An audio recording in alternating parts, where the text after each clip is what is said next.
चंबल क्षेत्र में पहचान को तरस रही प्राचीन धरोहर। नमस्कार, मैं हूं अभिलाष तिवारी और आप देख रहे हैं नुफिकट का कार्यक्रम यात्रा। चंबल क्षेत्र में पहचान को तरस रही प्राचीन धरोहरों को फलक पर लाने के लिए कवायद ठंडे बस्ते में है।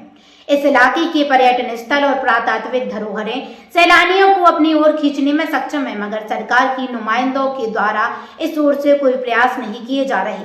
इस क्षेत्र के पर्यटन स्थलों का एक सर्किट बनाकर देशी और विदेशी पर्यटकों को लुभाया जा सकता है। इससे क्षेत्र का विकास तो होगा ही, साथ ही युवाओं को रोजगार भी मिलेगा। पुरातात्विक और प्राकृतिक संसाधनों से युक्त चंबल की वादियों को देश भर के लोग नजदीकी से देखना चाहते हैं। विशेषकर युवाओं में यह कौतूहल है कि मानसिंह, फूलन देवी, दादा मलखान सह निर्भय गुर्जर जैसे दुर्दांत बदमाश कहाँ छुपते थे और कैसे आतंकी सल्तनत को चलाते थे। इसके अलावा प्राचीन विरासतों को लेकर भी पर्यटकों को लुभाया जा सकता है। भिंड में अटेल का किला, मुरैना से पंचनदा तक फैली घड़ियाल सेंचुरी, खैराहट का बिक्री टेम्पल, अटेल का देवगिरी दुर्ग, मुरैना का कमठ मठ, 64 योगिनी मंदिर, गोहद का किला, आलमपुर की छतरी, इटावा की लाइन सफारी, बटेश्वर का यमुना घाट, गौरी सरोवर, सिरसागढ़ का खंडहर किला, जहां पर 11वीं सदी में दिल्ली सुल्तान पृथ्वीराज चौहान और चंदेलों के सरदार मलखान के बीच युद्ध हुआ था। गौरी सरोवर पर वाटर स्पोर्ट्स के कार्यक्रम, चंबल के किनारे साहसिक पर्यटन को विशेष रूप से गति मिल सकती है।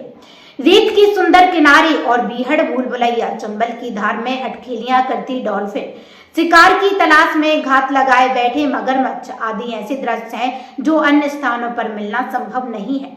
आने वाले समय में जब आगरा और भिंड से जोड़ने वाला चंबल पुल बनकर तैयार हो जाएगा, तब मथुरा वृंदावन से धार्मिक पर्यटन तथा आगरा से सीधे पर्यटक भिंड पहुंचने लगेंगे, जिससे भिंड के युवाओं को रोजगार के अवसर पैदा होंगे।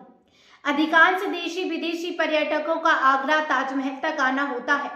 स्थलों की पहचान न होने तथा सुविधाओं के अभाव में लोग रुचि रखने के बाद लौट जाते हैं। बॉलीवुड फिल्म और वेब सीरीज के लिए चंबल क्षेत्र में कई ऐसी लोकेशंस हैं जो बॉलीवुड फिल्म वेब सीरीज के निर्माताओं को पसंद आ सकती हैं।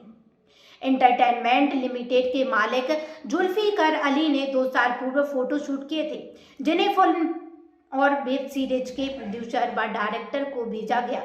यदि डायरेक्टर्स को यह लोकेशन पसंद भी आ गई थी, लेकिन मध्य प्रदेश टूरिज्म बोर्ड ने बॉलीवुड को शूटिंग के लिए न्योता दिया है। मध्य प्रदेश में फिल्म की शूटिंग पर सब्सिडी सहित अन्य रियायतें दे रही है। भिंड और मुरैना की जमीन पुरातात्विक विरासतों और प्राकृतिक सौंदर्य को अपने आंचल में संजोए हुए है, परंतु इस ओर अभी तक सरकार या टूरिज्म बोर्ड की ओर से ध्यान नहीं दिया गया।